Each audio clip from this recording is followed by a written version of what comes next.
I'm Robert P. Fitton, and this is a quick synopsis of the Club Max murder. Matthias Jones series, Murder, Mayhem, and Monkey Business. A stunning woman sits at the end of the Club Max bar. Her name is Gina Quintel. Although we never get to see Gina Quintel alive, she plays an important role in the Club Max murder.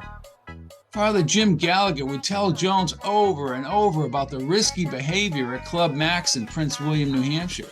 Coco Stefani, owner of the club and best friend of Matthias Jones, shrugs off Gallagher's concerns. Jones, although a frequent visitor to his friend's establishment, knows that keeping his players out of Club Max before a game is probably a good thing.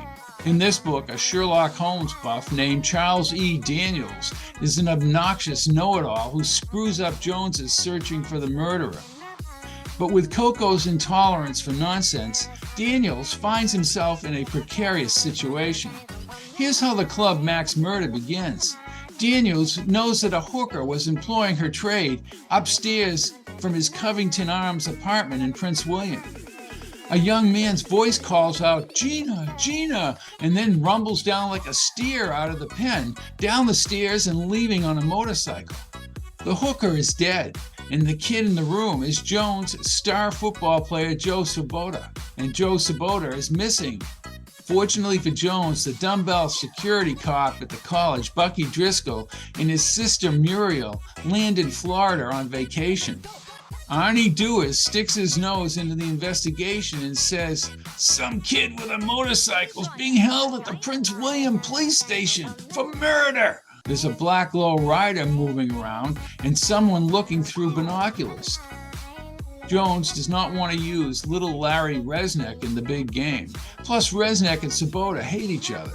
Resnick is a broadcaster at the campus radio station. The pompous Herbert Lane tells Jones, "Jones, stay out of this, Jones." Kip Bosco, Vice Detective Kip Bosco, adds that the situation is completely under control. "Hit the showers, Coachy." Joe Sabota broke up with Miss Wonderful, Marlena, while he was seeing a girl in Prince William. A student, Clarence Moody, who owns a knife, knows about Joe Sabota and Marlena. Two witnesses, Daniels and Mrs. O'Toole, his neighbor, saw Joe holding the dead woman.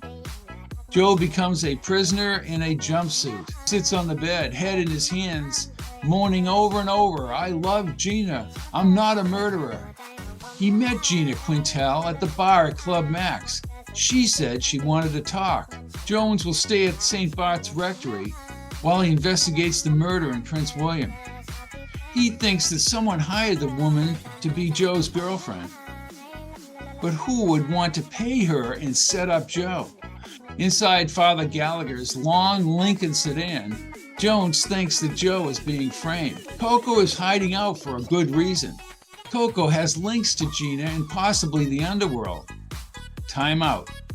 Now Daniels goes into his Sherlock Holmes act, babbling about Holmes, about the importance of the power of deduction and observation. He drives an Etzel with 72,000 miles on it. He did not see Sabota do it, but Daniels did see a knife. "Holmes and I are old friends," says Daniels. Jones rolls his eyes. With the low rider in pursuit and Daniels at high speed, he goes airborne, and the low rider bashes into his bumper. A shot shatters the rear window, and two bullets puncture the driver's door. Kevin Phillips can't locate Coco. Was it Larry Resnick's idea to go to Club Max? Joe spent the night with Quintel. Odd that Larry brought up the story about the knife. Jones tells Larry to keep this off the air on the campus radio. Jones downshifts his Jeep into Club Max's parking lot, only to meet Daniels with clipboard and yellow legal pad in hand and quoting Sherlock Holmes.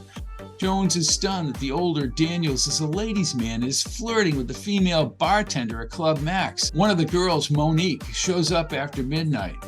She has Coco's addresses. This tanned woman in fishnets has important information. Gina Quintel was paid to be with Sabota. As long as she kept her mouth shut, she'd be getting big money. Coco has slipped Kip Bosco money to keep his mouth shut about his girls. Daniels recognizes Bosco, having gone up to Gina Quintel's apartment many times. So we have Joe Sabota's roommate, Larry Resnick, just loving to take Joe's place as starting quarterback, and now Marlena's new boyfriend. Things get worse for Joe Sabota, and he's locked up at the state hospital. There is a wild chase scene with the low rider, and flames erupt into the night. And possibly Coco could be involved. He didn't kill Gina Quintel. There's stuff going on. He stays out of it.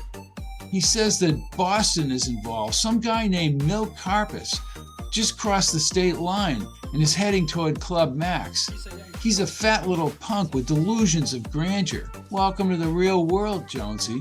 Milt Karpus comes up from Boston gunning for Coco, but Jones saves Coco's life.